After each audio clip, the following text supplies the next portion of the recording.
কন্যাশ্রী দিবসের অনুষ্ঠান, কিন্তু বর্তমান রাজনৈতিক প্রেক্ষাপটে উঠে আসে বাংলা এবং বাঙালিদের অবদানের কথা। মুখ্যমন্ত্রী মমতা বন্দ্যোপাধ্যায়ের ভাষণে চলে আসে নাগরিকত্বের প্রসঙ্গ। তার সাফ কথা, যারা সব ছেড়ে উদ্বাস্তু হয়ে এক কাপড়ে চলে এসেছিলেন এদেশে, তারা ইতিমধ্যেই গণ্য হয়েছেন এদেশের নাগরিক হিসেবে। যারা বিদেশি, তাদের বিষয়টা দেখার দায়িত্ব ভারত সরকারের। এক কাপড়ে সব কিছু ফেলে দিয়ে চলে এসেছিল উদ্বাস্তু হয়ে, তারা তো দেশের নাগরিক হিসেবে গণ্য হয়েছে। যারা দেশের নাগরিক নয়, ফরেনার্স, তাদের বিরুদ্ধে অবশ্যই অ্যাকশন নেওয়া উচিত যদি মনে করেন ভারত সরকার এটা আমাদের হাতে নেই। মমতা বন্দ্যোপাধ্যায়ের এ কথা নতুন না, হঠাৎ করেও বললেন না। সিএএ প্রসঙ্গে তৃণমূল নেত্রী বরাবরই বলেছেন, উদ্বাস্তু হয়ে এদেশে আসা সকলের কাছে ভোটার, রেশন, আধার কার্ড আছে, তারা এদেশের নাগরিক। তবে কেন নতুন করে নাগরিকত্ব দেওয়ার কথা? বৃহস্পতিবার সে কথাই ফের বললেন মমতা বন্দ্যোপাধ্যায়। কিন্তু বিদেশিরা এদেশের নাগরিক নয়, মুখ্যমন্ত্রীর এই স্বাভাবিক কথাতেও মুখ্যমন্ত্রীর পিছু হটা দেখছেন বিজেপি নেতৃত্ব।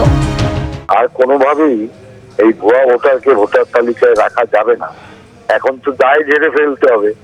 এখন এই দায়ের ওদের নয়, এটা প্রমাণ করার জন্য এখন আস্তে আস্তে এক পা পেছনে আসতে থাকবে, আর তারপরে যাকে পাবে তার ঘাড়ে দায়টা চাপিয়ে দিয়ে নিজেরা নির্দোষ থাকবে। এটাই মাননীয় মুখ্যমন্ত্রী একটা সাংবিধানিক সমস্যা তৈরি করার চেষ্টা করছে। না, প্রথমে একটু সংঘাতের চেষ্টা করবে, কিন্তু তারপরে রণে ভঙ্গ দিতে বাধ্য। বেশ কয়েক বছর ধরে এ রাজ্য থেকে ধরা পড়েছে বাংলাদেশি মৌলবাদী জঙ্গিরা। সম্প্রতি ক্যানিং থেকে ধরা পড়েছে এমন এক সন্দেহভাজন যার যোগ আছে পাকিস্তান এবং বাংলাদেশের সন্ত্রাসীদের সঙ্গে।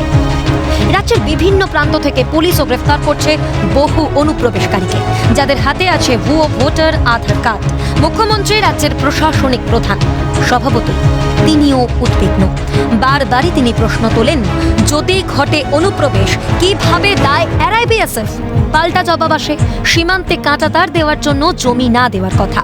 গত এক বছর ধরে বাংলাদেশে যা হচ্ছে তার প্রেক্ষিতে সম্প্রতি সীমান্তে কাঁটাতারের জন্য জমি দিয়েছে নবান্ন। অনুপ্রবেশকারীদের ধরপাকড় চালাচ্ছে রাজ্যের পুলিশও। অনুপ্রবেশকারীরা যাতে না হতে পারে এদেশের নাগরিক, তার দায়িত্ব নিতে হবে কেন্দ্রের সরকারকে।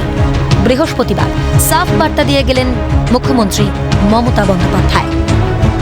ক্যালকাটা নিউজ।